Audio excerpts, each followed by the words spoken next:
Voilà, bonjour. Bonjour, bonjour. Je vous laisse quelques instants. Voilà, ça se met en place.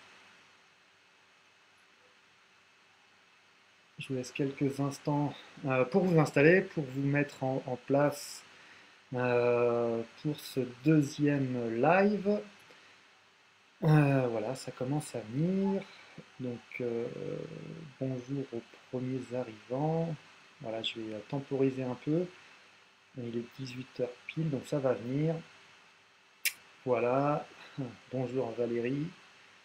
Content de voir que tu te connectes. Juliane, coucou.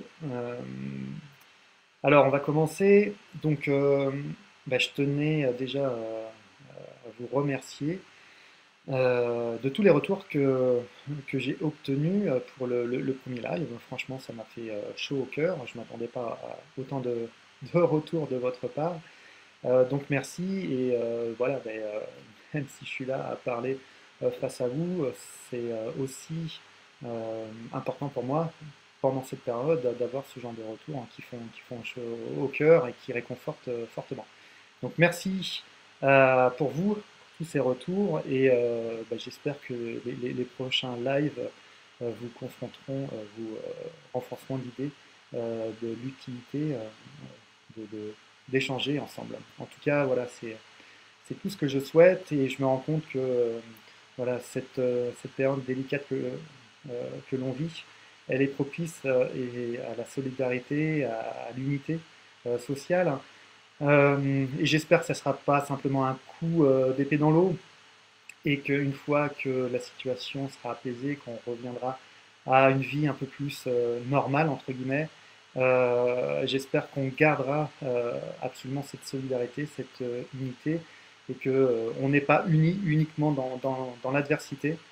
Je pense que voilà, on est dans une ère, enfin j'espère proche, où on sentira que la compétition n'est pas forcément la chose la plus importante, mais que la compassion, l'amour des uns des autres sera beaucoup plus forte. En tout cas, c'est ce que je souhaite au plus profondément. Alors donc, merci d'être présent à nouveau pour cette deuxième vidéo. Je m'habitue un peu plus à l'exercice, donc je ne serai pas forcément encore super à l'aise, mais bon, ça va venir prochainement, vous inquiétez pas. Donc dans le premier live, on avait évoqué le fait que face à une situation exceptionnelle hein, qu'on traverse actuellement, il y a deux options qui s'offrent à nous. Hein. Soit on va pâtir de cette situation sous l'effet de la psychose ou de la surpsychose, ou soit on va apprendre sur soi pendant cette période. Et évidemment, je ne vous cache pas que le but de cet échange ensemble, c'est d'être davantage dans cette deuxième option, d'apprendre de cette situation. Alors plus on apprendra dans cette situation, et plus on, on sera, comment dirais-je, on en pâtira moins de cette situation, et plus on apprendra des choses aussi pour mettre en place par la suite. Donc, il y a beaucoup de vos messages qui m'ont touché. Il a fallu que j'en sélectionne. J'en ai sélectionné un parce que je pense que ça va faire écho chez pas mal de personnes là, qui se connectent. C'est que, voilà, c'est vrai qu'on peut pâtir de cette situation par rapport à la peur du virus, par rapport à cette peur de l'inconnu. Et aussi, on peut pâtir de cette situation par rapport au confinement. Ça, c'est une chose inédite. Hein. Moi, en 46 ans, j'ai jamais vécu ça. Et donc, c'est un confinement qu'on n'a pas choisi. Hein. On n'a pas choisi de se retrouver 24 heures sur 24 avec d'autres personnes. Donc là, évidemment, je vais plus m'adresser aux personnes qui vivent en vase clos, mais en partagé, j'ai envie de dire. Donc, ce message, hein, c'est de Nat, Nathalie, donc si elle est là, bah, coucou, qui me disait que elle avait opté pour justement réduire en fait le nombre d'informations, plus être sélectif dans la qualité des informations liées au virus. Et, euh, et malheureusement, j'ai envie de dire pour Nat, son conjoint, lui, a plutôt opté pour l'inverse, c'est-à-dire plus être à l'écoute des informations, des réseaux sociaux, donc ce qui fait qu'elle perdait en sérénité. Alors, par rapport à cette situation, cette problématique, je ne sais pas si vous, c'est quelque chose que vous rencontrez en ce moment dans votre couple, dans votre confinement, avec les personnes avec lesquelles vous vivez. Mais je pense qu'en fait, ce qu'on va se dire, ça va certainement faire écho à d'autres situations. Donc, d'une manière générale, lorsqu'on est dans une situation qui peut pas dégénérer, mais qui peut aboutir à un micro-conflit ou un macro-conflit, on a tendance, en fait, à, dans un premier temps, ne rien faire. Prendre sur soi. Donc on se tait. Et puis, au bout d'un moment, se taire, on rumine, on rumine, on rumine. Et qu'est-ce qui peut se passer? Eh bien, c'est qu'à un moment donné, quand on va s'exprimer, ça va être plus sous le coup de la colère, de l'énervement, etc. À partir du moment où on est dans l'énervement, dans la colère, quand on veut euh, être en paix, en ménage, c'est un poil délicat. Donc l'idée, évidemment, c'est d'éviter ce piège. Donc la première chose, c'est de ne pas garder le silence, ou plutôt interagir le plus rapidement possible.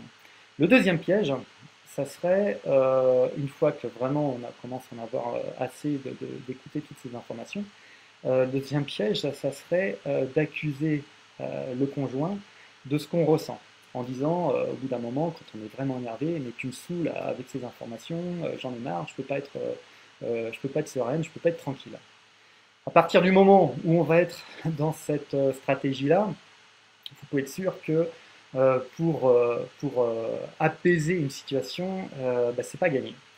Pour quelle raison? Tout simplement, à partir du moment où on accuse le conjoint de ce qu'on ressent, c'est pas gagné. C'est pas gagné. Donc en fait, dans tout risque de conflit, l'idée c'est de ne jamais, j'aime pas les généralités, mais là je dirais jamais accuser son conjoint, même indirectement, au travers d'un tu. Je sais plus qui disait ça, mais le tu, en deux mots, évidemment. Euh, donc, si on commence voilà, à exprimer son mal-être en accusant l'autre de son mal-être, c'est un peu perdu d'avance pour trouver des compromis. Donc l'idée, pour assainir la situation, elle est simple, en tout cas en théorie. Donc ce qu'on disait tout à l'heure, le premier piège à éviter, c'est de se taire. Donc évidemment, l'idée tout de suite, c'est de prendre la parole. Prendre la parole sur quoi? Sur davantage ce que l'on ressent quand, par exemple, la télé ou les réseaux sociaux sont quasiment en boucle toute la journée. Évoquer ce que l'on ressent en termes d'émotion. Voilà. Par exemple, je me mets un peu à la place de Nathalie, qui peut-être est angoissée à l'idée ou même à la vue de toutes ces informations. Pour quelle raison Nathalie va être angoissée? Tout simplement parce qu'on a des besoins fondamentaux à satisfaire. Lorsque ces besoins fondamentaux ne sont pas satisfaits, nous ressentons une émotion négative. Donc j'imagine que le besoin fondamental de Nathalie pendant cette période, c'est de satisfaire le besoin de sérénité. Quand ce besoin de sérénité n'est pas satisfait, il y a de fortes chances pour que l'émotion qui engendre ça soit l'anxiété. Alors je ne sais pas si ça vous parle, je ne sais pas si vous ressentez ça dans des situations vraiment propres à vous, mais voilà, donc l'idée, c'est de se connecter à soi, et ensuite d'en parler à son conjoint, en disant, voilà, les faits. Écoute, chérie, par exemple, quand tu regardes 4-5 heures par jour toutes ces informations, je me sens angoissé, parce qu'en ce moment, avec tout ce qui se passe, j'ai besoin de sérénité. Est-ce que vous voyez la différence entre l'accusation tout à l'heure, tu m'énerves à regarder la télé, et puis là, dire, voilà, je me sens angoissé parce que j'ai un besoin profond de sérénité. C'est à ce moment-là où vraiment on évoque ce que l'on ressent qu'on peut trouver des compromis. Avant de trouver des compromis, c'est évident que si moi j'ai des besoins à satisfaire, le conjoint, en l'occurrence, va aussi avoir besoin de satisfaire ses besoins. Si le conjoint regarde la télé et s'abreuve d'informations, c'est que lui aussi, eh ben, peut-être qu'il a ce besoin de sentir, je ne sais pas, rassuré à l'idée qu'on va bientôt trouver, je ne sais pas moi, soit un remède ou en sortir de cette situation. Donc si on interdit au conjoint de regarder la télé, mais c'est sûr qu'à un moment donné, ben, ça ne marchera pas parce que le conjoint sera perdant dans l'histoire. Donc il faut que les deux protagonistes soient gagnants, gagnant-gagnant. Donc une fois qu'on comprend ça, c'est beaucoup plus facile après d'interagir l'un à l'autre. Donc voilà, après trouver des compromis, c'est simple. Entre guillemets, ça dépend du contexte, de la situation. Mais en l'occurrence, dans ce cas de figure, bah, pourquoi pas voilà, demander au conjoint, je ne sais pas, moi par exemple, de mettre des écouteurs ou un casque, si la télé est reliée à un casque, si l'ordinateur est relié à des écouteurs, ou bref, que le conjoint dise, bah là, voilà, j'ai besoin de m'informer, si tu veux, je vais dans une pièce à côté, ou toi, va dans une pièce à côté.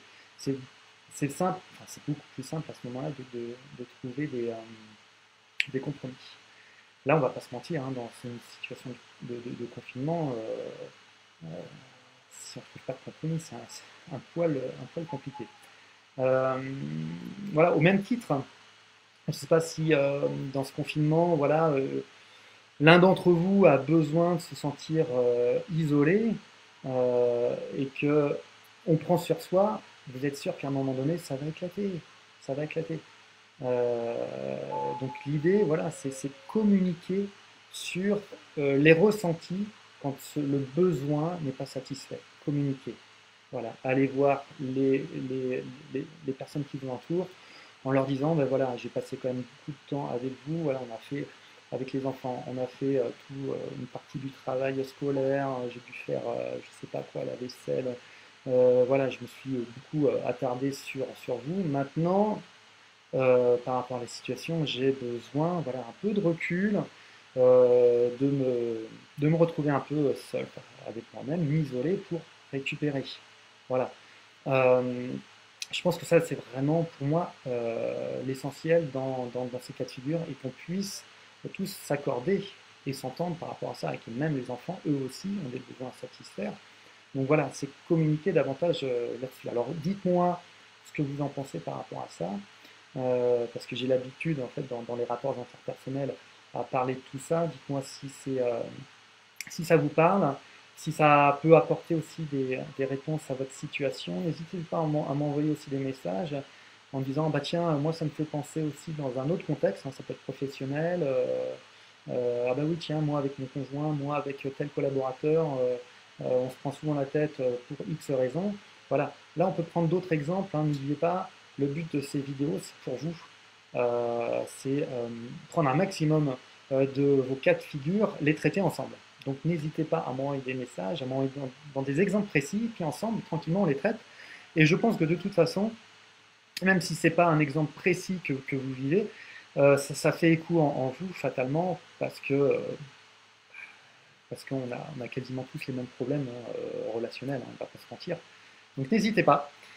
Euh, En tout cas, je voulais vous dire aussi la, la difficulté, qui normalement ne devrait pas en être une, mais la difficulté en fait de cet exercice, c'est de s'écouter, bizarrement. On passe quand même X années et X heures par jour, j'ai envie de dire même 24 heures sur 24 avec soi-même, et souvent on ne sait même pas ce qui se passe à l'intérieur de soi. J'ai l'habitude d'en le dire, même dans le livre que j'ai écrit dernièrement, j'ai l'habitude de dire qu'on est malheureusement hein, des handicapés émotionnels, parce qu'on est complètement détaché de ce qui se passe à l'intérieur de nous, malgré nous. Hein, c'est évidemment, c'est pas de notre fait, mais très tôt, hein, moi je me souviens quand j'étais gamin, on me disait bah non, les émotions, c'est pour les filles, il ne faut pas pleurer. Je pense que ça va parler à pas mal d'entre vous. Ou même les filles, bah ouais, vous aviez le droit de pleurer, mais bon, il ne faut pas trop la ramener parce que ça va, quoi, les filles, chacun dans son coin. Ce qui fait que, pour X raisons, ça, bien sûr, on en reparlera dans d'autres lives hein, plus profondément des émotions. Et en fait, l'incidence de tout ça, c'est que comme on est déconnecté de ce qui se passe à l'intérieur soi, on ne sait pas forcément bien gérer un peu bah, nos émotions, puisqu'on est complètement déconnecté. Donc la situation que l'on vit actuellement, moi je la trouve intéressante dans le sens où je pense qu'à un moment donné, vous, moi, on va avoir ce besoin, comme je disais tout à l'heure, de s'isoler, de se régénérer, hein, parce que être m'amuser un peu sur les autres constamment, ça peut être fatigant. Et l'idée, c'est quand on va se retrouver seul, qu'est-ce qu'on va faire? À part lire, à part regarder la télé, ou j'en sais rien. Et l'idée, c'est à un moment donné, se retrouver seul, hein, et se dire, tiens, ben, qu'est-ce qui se passe à l'intérieur de moi? Comment ça fonctionne? Bah, pareil, tu vois, j'ai été à un moment donné, on imagine, on prend un exemple, j'étais irrité, j'étais agacé parce que mon conjoint regardait la télé. Comment je sais que je suis agacé? C'est une question tout bête. Comment je sais que je suis satisfaite d'une situation? Comment tout ça s'exprime à l'intérieur de moi? Ce qui est intéressant, c'est que à partir du moment où on ressent une émotion, il va y avoir des manifestations physiologiques à l'intérieur. Et ce qui est intéressant, c'est que quand on va se retrouver seul face à soi-même, c'est d'essayer de se mettre à l'écoute de son corps, de se reconnecter en fait, hein, pour savoir ben, comment je suis avant de me ressourcer, avant de m'isoler, et pendant que je m'isole. On imagine peut-être que je suis dans un niveau d'agacement assez, on va dire assez élevé. Comment ça se traduit à l'intérieur de moi? Alors il peut y avoir une contraction abdominale, il peut y avoir une sorte de tachycardie, enfin de battement du cœur un peu plus soutenu que d'habitude. Il peut y avoir une respiration un peu plus comment on pourrait dire, euh, moins soutenue. Enfin bref, il y a pas mal de manifestations physiologiques. Et en fait, le but, c'est de se rendre compte comment fonctionne notre corps par rapport à nos émotions, et puis qu'est-ce qu'on en fait tout ça. Voilà, c'est intéressant, parce que même après, dans la vie de tous les jours, quand vous allez être sous le joug d'émotions qui ne sont pas forcément agréables, c'est tout de suite être en connexion avec ces situations, ces émotions désagréables, pour le plus facilement les désamorcer. Donc l'idée un peu du confinement, c'est de se rapproprier un peu toutes ces émotions et toutes ces manifestations au niveau du corps, et ressentir tout ça. Et quand une fois qu'on s'allonge, qu'on se met dans une situation, enfin une position tranquille, assis ou allongé tranquillement, voilà, par nous-mêmes, essayez simplement, par vous-même, de faire redescendre tout ça, par la respiration. Alors on verra bien sûr progressivement comment mieux respirer, mais dans un premier temps, par vous-même, voilà, faites retomber un peu tout ça. Idéalement, ça serait de respirer par le ventre, idéalement. Malheureusement aussi dans notre parcours personnel, je pense qu'on est très peu à respirer par le ventre, alors que c'est une respiration, la respiration ventrale, c'est une respiration qui est tout à fait naturelle. Maintenant, je ne sais pas si vous vous souvenez, en tout cas moi c'était le cas, dites-moi si c'était le cas aussi pour vous, quand on était même en cours de sport, on nous disait, voilà, pour respirer, quand on nous demandait de respirer le plus fortement possible, c'était avec la cage thoracique comme ça.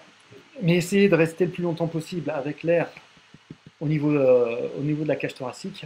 C'est un malaise tout de suite, on n'a qu'une envie, c'est d'expirer tout ça.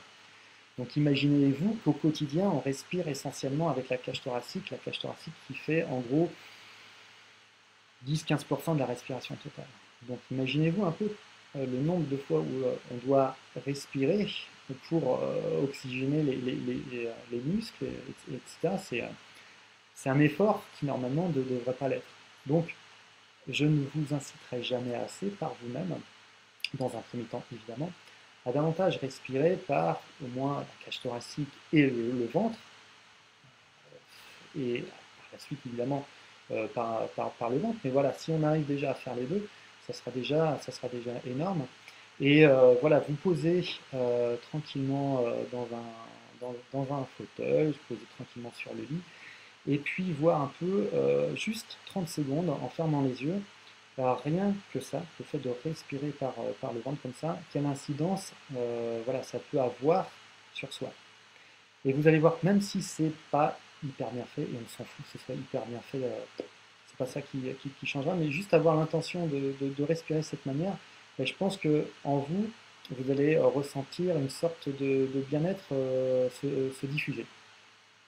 Et donc voilà, l'idée après, c'est de profiter de ce bien-être.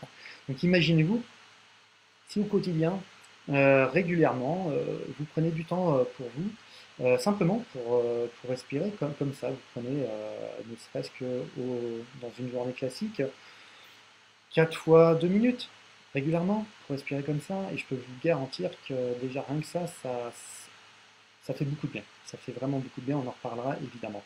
En tout cas, là, l'idée avec ce confinement, c'est que vous pouvez profiter en fait d'avoir du temps pour mettre ça en place, et n'hésitez pas à respirer davantage de cette manière-là pour voir l'incidence que ça peut avoir, et puis après m'en faire part, pour m'envoyer des messages en me disant bah, moi ça m'a rien fait, ah, moi ça m'a fait ça, et puis après on ira un peu plus profondément dans ces techniques-là.